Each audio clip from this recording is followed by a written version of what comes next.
Fala pessoal, seja bem-vindo a mais uma aula de investimentos. Lembrando que a gente está estudando aqui o livro do Borikene Marcos, o livro de investimento, a versão brasileira, que é a 10ª edição. Bom, a gente vai falar agora sobre aversão ao risco, análise de risco, né, e alocação de ativos para a gente entender um pouco essa ideia básica, né? Bom, a gente já viu também um pouco, entramos no tópico sobre teoria de carteira, já viu um pouco sobre os cálculos de risco e retorno. Essa a gente vai falar sobre a alocação de ativos, de capital, e na próxima a gente vai falar sobre carteira ótima, né? Bom, então, pensando sobre a parte básica, né, para eu construir uma carteira, são duas coisas básicas que eu tenho que ter. Primeiro é escolher quais ativos vão estar dentro da minha carteira, que é essa composição da minha carteira. Segunda coisa, decisão, é o quanto que eu vou investir. E aí, se investir significa quanto que eu vou investir em cada ativo e, se sobrar dinheiro, o quanto que vai ter investimentos livre de risco. Ou seja, se eu vou investir em Petro, Vale, Cosan, está lá, 40% do meu capital, os outros 60% eu vou colocar livre de risco, por exemplo. E aí a gente tem que saber diferenciar algumas coisas quando a gente fala de risco e aversão, né? Aversão é medo do risco. A primeira coisa é o seguinte, especulação. A gente fala muito de especulação. O que é especulação? É a pressuposição de um risco de investimento considerável. Aquela pessoa que está a fim de correr um risco considerável, mas quer obter um ganho proporcional. Não é qualquer risco de qualquer forma, né? Porque aí vira uma aposta. Então, se a pessoa está disposta a correr um risco, com base naquele investimento, vai gerar um ganho proporcional. O que é esse ganho proporcional? O ganho proporcional é um prêmio de risco positivo, ou seja, ele quer ganhar mais do que uma renda fixa, então ele assume especular. Se tem um dinheiro, a renda fixa lá no Títulos do Tesouro está pagando 10%, ele quer especular no investimento que pode pagar mais do que 10%. Ele não vai investir numa coisa que vai pagar menos que 10%, senão ele deixa o valor na renda fixa, né? E aí esse risco de investimento considerável é risco suficiente para a tomada de decisão que a gente vai ver. Agora, aposta não, né? É um pouco diferente da especulação. A aposta já não tem esse ganho proporcional. O cara não vai chegar lá e apostar pensando que ele vai ganhar acima de um livre de risco, né? Só para fazer um exemplo, então imagina... antes do exemplo, então, questão de aposta ainda, né? Um conceito importante que é o jogo justo, né? Então, investimento de risco com prêmio de risco zero, o que seria o prêmio de risco zero? É quando eu vou ganhar mais, eu vou ganhar exatamente igual uma renda fixa. Então, eu vou investir não numa coisa que posso ganhar mais do que a renda fixa, vou exatamente igual a renda fixa ou até menos, né?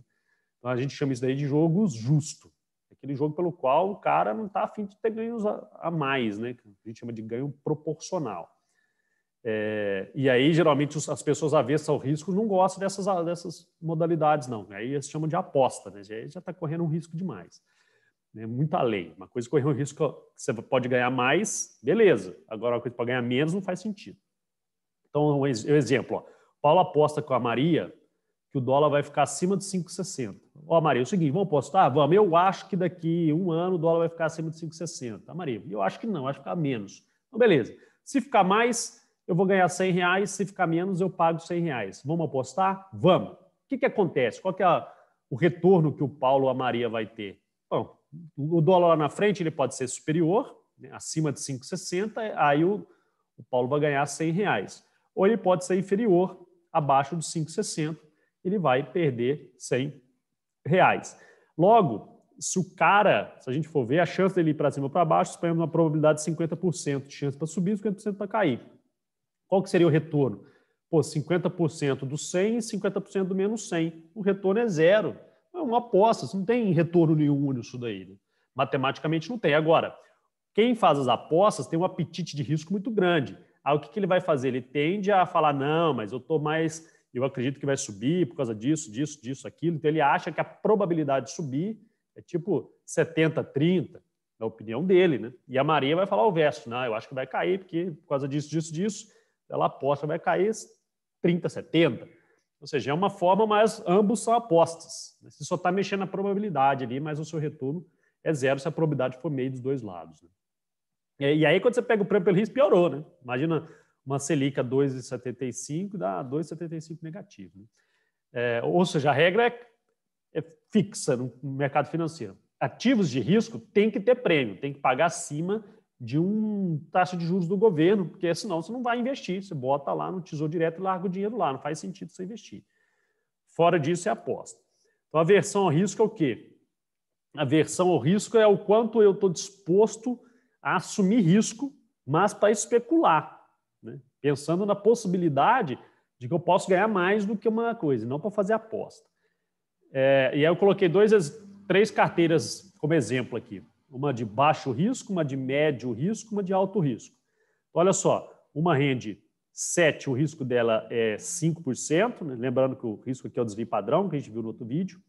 A outra é 9 para um risco de 10 e a outra é 13 para um risco de 20.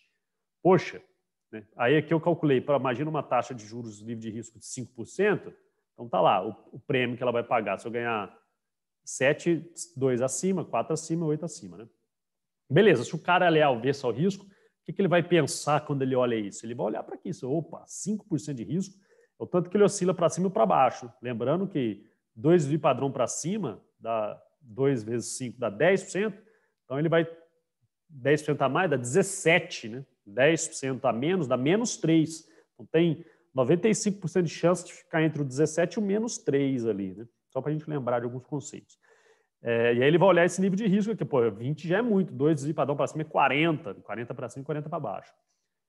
Aí falou, opa, agora o que a gente pode fazer com que a aversão ao risco? A gente pode criar uma função de utilidade. A função de utilidade é o seguinte, o quanto eu ficaria feliz com aquele meu investimento, dado o risco-retorno dele. Porque você pode olhar e falar assim, poxa, como é que eu faço? Quanto maior o retorno, maior o risco também. É o trade-off.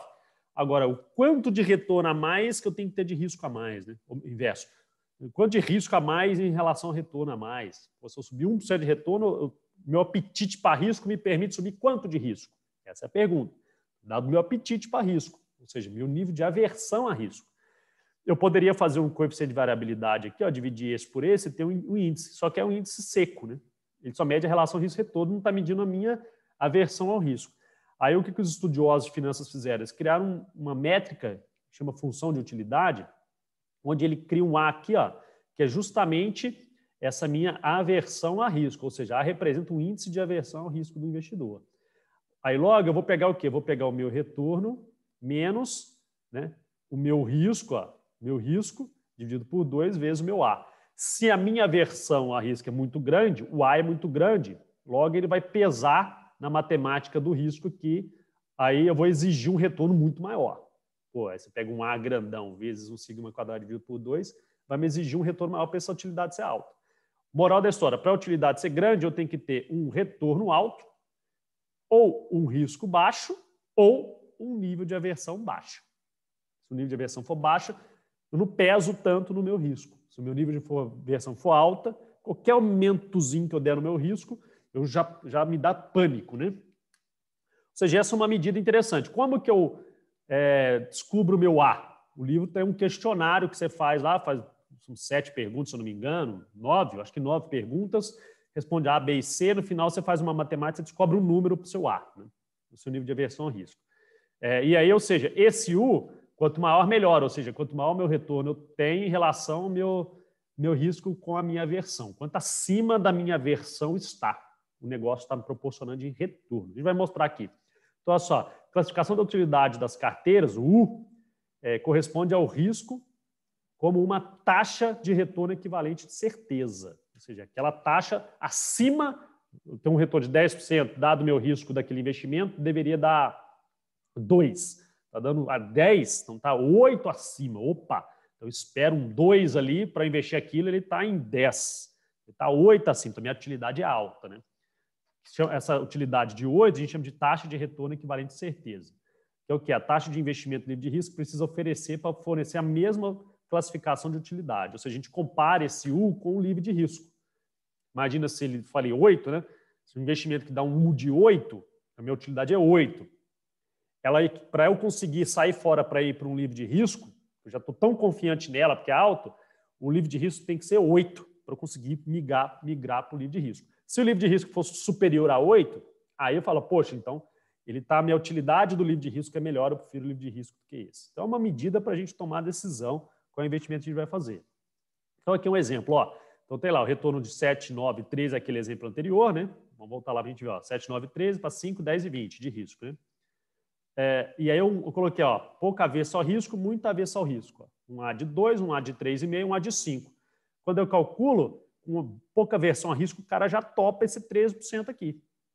Olha só, o nível de utilidade dele vai em 9, ou seja, desse 13, está 9% acima do seu apetite de risco. Opa, então tá legal, a utilidade dele bateu legal, né? Ou seja, ele aceita um 20% de risco aqui tranquilamente, para um nível de retorno de 13%. E aí, para um nível de risco, para ele mudar de opinião, o nível de risco teria que ficar de 9%. Nível de risco de 5%, então ele continua ali. Agora, quando o apetite de risco dele aumenta, a aversão ao risco dele aumenta, o apetite de risco dele diminui para 3,5%, começa a estar mais medo de risco. Ele já não topa esse daqui, não. Para ele é melhor o quê? Esse de 9%. Se é altíssima aversão ao risco, aqui no caso 5%, ele prefere o segundo. Portanto, esse A é o nível de aversão ao risco. Se ela é maior que 0, o investidor é altamente avesso ao risco. Então, ele vai sempre penalizar o máximo possível, de forma que ele vai preferir ficar na renda fixa. Ele não vai gostar muito da renda variável, não. Porque ele vai pensar, vou esperar, ele vai ter essa taxa de certeza, né? De equivalente de certeza. Taxa de retorno equivalente de certeza. Vai pensar, a taxa de retorno equivalente de certeza minha meu livro de risco é de 8%. Então, o ativo tem que dar uma taxa equivalente de certeza de, no mínimo, 8% para ele ir. Deu menos? Então, ele não topa, não. E aí, se fosse de 8%, por exemplo, ele ia topar aqui, ó. Só se ele fosse A2. Se fosse A5, nenhuma dessas carteiras daria 8%. Né? Agora, se o A é 0, o investidor é neutro ao risco. Beleza. Agora, se é negativo, o investidor, qualquer risco ele está indo, ele gosta até de aposta. O prazer dele é encarar o risco. Né? Ou seja, essa relação risco-retorno é muito importante. Então, de um lado, a gente costuma plotar um gráfico, a gente vai ver com mais calma. Do lado de cá eu coloco o sigma, né, que é o risco, do lado de cá eu coloco a média lá dos meus retornos. Né? E aí o que eu faço? Eu pego uma carteira qualquer, eu tenho um risco para um retorno. Ou seja, eu tenho um determinado valor de risco para um determinado valor de retorno, dá um ponto. Essa carteira gera aquela utilidade que eu acabei de mostrar anteriormente. Né? E aí o que acontece? Bom, no quadrante 3, as carteiras do quadrante 3, o que vai acontecer? Eu vou estar reduzindo o meu risco, mas eu estou reduzindo o meu retorno também. Então, beleza. Então, não faz muito diferença do P. Só varia o seu perfil. Se eu estou reduzindo o meu risco, eu vou reduzir meu retorno. Maravilha, você só está mudando o perfil. Se o seu quadrante 2 também, maravilha, só está mudando o perfil. O cara está a fim de assumir mais risco, mas aí ele assume mais retorno também. Maravilha também, não tem muita diferença. O que pode acontecer, então, dentro do quadrante 3 e 2? Eu posso ter uma carteira Q, que ela tem o quê? Tem um risco maior, um retorno maior. Aí me gera uma curva. Essa curva a gente chama de curva de indiferença. Então, se o cara está no apetite de risco dele P, se ele calcula o U lá da função de utilidade, vai ser o mesmo do Q. Porque ele aumenta o risco e aumenta o retorno. Beleza, está dentro do meu nível de aversão lá. Meu U é igual. Ou eu posso jogar uma carteira aqui, ó, aqui embaixo, qualquer carteira dentro dessa curva, para ele não mudou o U. O nível de utilidade dele é o mesmo. Só mudou o perfil do risco e retorno. Agora, o que é melhor para ele? Quando essa curva de diferença sobe. Aí ele fica melhor. Né? Ou seja, no quadrante 1, o que pode acontecer? Eu vou ter um retorno maior, olha lá, um retorno acima da minha, para um risco menor. Essa daqui é melhor ainda. Ou seja, o nível de utilidade dele, eu já coloco outra curva de utilidade, que para eu trocar esse portfólio aqui, vamos chamar de Z, só se fosse um outro portfólio aqui que daria na mesma coisa. Para esse P, não. Esse P tem um nível de U menor. A utilidade dele, então, maximiza aqui, no quadrante 1. No quadrante 4, não, já é pior para ele. Né? Ou seja, o U dentro da curva não muda, só muda quando eu desloco a curva de indiferença, né? Da minha função risco-retorno. Agora, em relação à alocação do capital, o que acontece? O que o cara vai fazer? Quando eu mexo ali dentro dessa curva de diferença, eu estou colocando ativos de mais risco e aumentando meu retorno. Então, eu jogo mais para cima e mais para baixo da minha curva de diferença. Aí a pergunta é, na decisão de investimento, quanto você deve ter de ações na sua carteira? Muito pouco, a gente vai discutir muito isso. E quanto você deve ter de obrigações, no caso aqui, de dívidas, né? Títulos, dívidas, não é ter dívida, é comprar títulos de dívida. Investir em títulos do governo, por exemplo, não é ter dívida. E quanto você deve ter em caixa? Essa é uma pergunta frequente, né? Ou seja, imagina que eu tenho na minha carteira lá, que eu vou alocar dentro, por isso chama alocação do meu capital. Então, um dinheiro eu vou alocar dentro dos meus parâmetros. Né? Então, eu coloquei 113 mil na empresa A, 96 mil na empresa B, dá 210 mil ali, né? Arredondando 113.400, 96.600 exatamente. Ou seja, eu estou alocado 54% na empresa A e 46% na empresa B, ativos com risco, ações, né? Então aqui eu estou assumindo risco, né? Agora, do meu capital de 300, eu tenho 200 em ações. Sobra 90, desses 90 eu aplico em ativos sem risco. Então, o total do... Aqui está errado. Então, o total do meu investimento... depois eu vou corrigir. Então, o total do meu investimento vai ser 300 mil. Logo, a minha carteira tem o quê? Tem 70% investido em ações, onde desses 70, 54 é empresa A, 46 é empresa B, e 30% em ativos livres de risco, no caso é títulos do governo, né? Ou outro ativo, renda fixa. Ou seja, 70 renda variável, 30 renda fixa, só para a gente ter um parâmetro para a gente entender. E aí o retorno da minha carteira, como que a gente calcula esse retorno da carteira? É essa média ponderada. Então, imagina um ativo de retorno de 15%. O que seria esse 15%? Essa minha carteira de 210 mil rende 15%. Depois a gente vai estudar bem a fundo como calcula essas coisas. Então, lá, ela rende 15%. O risco daquela minha carteira é 22%. Ou seja, o retorno, o RET dela aqui seria 15%, o RISC é 22%. Né? Ou seja, aqui é a minha renda variável, 70%. E a livre de risco é 7%. Ou seja, esse cara aqui dos 90%, esse daqui vai me render 7%. Como que eu calculo isso? Eu faço uma ponderação. Quantos por cento é o Y? Está investido no RP? 70% está investido no RP. Então, 1 menos 70, que dá o 30%, está investido no RF, que é o livre de risco, né? Risk Free. Logo, daqui é o percentual do ativo com risco, esse daqui é o percentual do ativo sem risco. Um menos o outro, né, matematicamente. E aí, como que ficaria aquele gráfico do risco e retorno? O sem risco, logo, eu estou falando que o risco é 0. Então, sem risco, ele dá um pontinho aqui. Ó. Esse é o livre de risco. Não tem risco nenhum, não oscila nada, é certeza de eu ganhar 7%. O meu P está aqui, que é o de 22 para 15% de ganho. Está lá. Agora, se eu investisse todo o meu dinheiro no P, ele ficaria nesse ponto aqui. Se eu investisse todo o meu dinheiro em renda fixa, ele ficaria nesse ponto de baixo. Só que não. Antes de falar isso, esse meu P está me dando um prêmio pelo risco de 8%, que é essa diferença aqui. Então, a minha carteira, lembrando lá o esquema de especulação, aposta, né? Então, ela não é uma aposta porque ela me propõe, apesar dela ter 22% de risco, ela é uma proposta dela me pagar mais do que um livre de risco, né? Um investimento.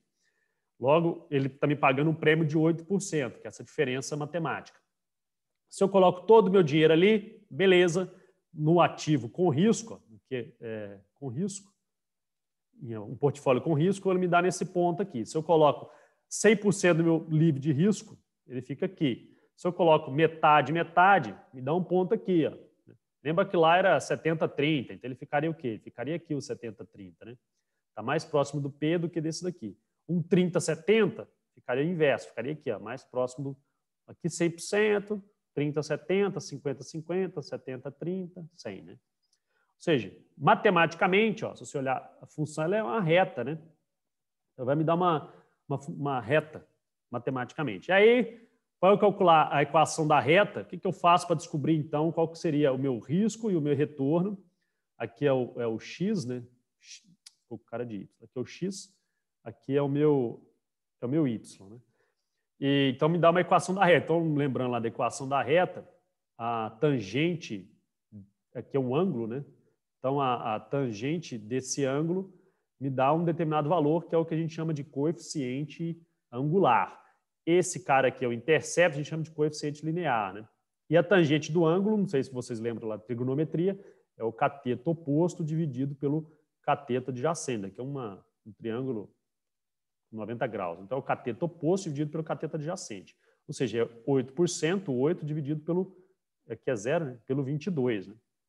Ou seja, a equação da reta, o y mais y igual a mais bx, o a é o intercepto, que dá o 7%, o b é essa relação que eu acabei de falar, cateto oposto sobre cateto adjacente, que dá 0,36 alguma coisa. Só que vai ser o quê? Uma função do risco em relação ao meu retorno esperado, né? Então, a função da reta. Agora, O risco, o que é o risco? O risco é exatamente quanto que eu tenho aqui, ó, dado o percentual que eu estou investindo nele. Se eu investir 100%, estou pegando aqui. Se eu estou investindo metade, 50% de risco só desse daqui, que daria 11%. Né? Metade aqui seria 11%. Se não tem nada, então é zero risco. Ou seja, é X% investido na minha carteira com risco, que é o W, vezes o risco que ele dá, 22. Opa, então substituindo a minha função, a minha equação em função do percentual investido, o meu risco esperado, meu retorno esperado da carteira vai ser 7% mais 8% da outra vez o percentual investido nele. Né? E aí eu posso calcular meu nível de utilidade para cada carteira daquela. Então, se eu colocar para W 0, ou seja, nada investido em risco, então eu vou ganhar só 7%, risco 0. Minha utilidade dá 7, considerando um A lá, a aversão ao risco, a gente já falou, tem um livro lá, um questionário, como é que eu faço, dá 4. Então, à medida que eu vou aumentando a quantidade de risco, de investimento no risco, meu portfólio com risco, o risco dele é 22%, e paga um retorno de 15%, que é 100% nele. Né? Então, esses valores aqui é como se fossem os pontos da reta. Como que ficaria a minha função de utilidade? Ela me daria uma curva lá, ela ia fazendo cada vez mais uma curva, onde eu tenho o meu ponto máximo aqui, ó, 8,6, essa região aqui, ó, principalmente essa quantidade, 40%, onde eu tenho a maior satisfação dado o meu nível de aversão ao risco. Então, é onde você recomenda para o cliente, ó, você vai colocar 40% do seu dinheiro no nível de risco alto e 60% do seu dinheiro no nível sem risco. Né? Então, essa aqui é a ideia, dado o nível de utilidade. E aí, o que acontece? O que os fundos fazem? Os fundos vão realocar e montar um portfólio de forma que proporciona ao cliente a melhor utilidade para ele. Então, tem fundos de alto risco, baixo risco, né? Renda fixa, renda variável, multimercado. E aí, quando o cliente ele quer mesmo tomar a decisão, ele construir a carteira dele, beleza. Se ele não quer, ele quer delegar para alguém fazer isso, ele vai assumir uma estratégia, a gente chama de estratégia passiva. O que é a estratégia ativa? O cara mesmo vai gerenciar o seu dinheiro. Ele vai comprar as ações do jeito que ele quer, ele vai colocar o tanto que é afim em cada portfólio, ele decide a vida dele. O que é a gestão passiva? Ele joga na mão de um gestor, de um fundo, o fundo decide isso daí. Então, essa decisão que a gente chama de passiva. Só que ele tem que ficar atento o quê? Que essa linha aqui, ó, vamos voltar lá para vocês verem, ó, é a linha que a gente chama de linha de alocação de capital, Capital Allocation Line, né? Linha de alocação de capital, ou seja, quanto mais põe numa renda variável, mais ela sobe, renda fixa, mais ela desce. Existe essa linha, que a gente vai ver depois como calcula, para o mercado geral. Então, gera o que a gente chama de Capital Market Line, que é a linha de mercado de capitais, onde na ponta eu tenho os investimentos sem risco e lá, aquela bolinha lá do portfólio, é o portfólio do mercado. Então, ali está toda a linha de mercado de capitais brasileira. Esse fundo ele tem que pagar acima dela, porque paga abaixo não compensa. Então, joga na linha passiva, na estratégia passiva, ele vai alocar dentro da linha para você. Não vai ter nem ganhos extraordinários, nem perdas também. Ele fica dentro da linha. Tudo bem, pessoal? Então, espero que vocês tenham entendido um pouco esse conceito e a ideia de alocação, utilidade. Até o próximo vídeo, a gente vai detalhar melhor. Abraço.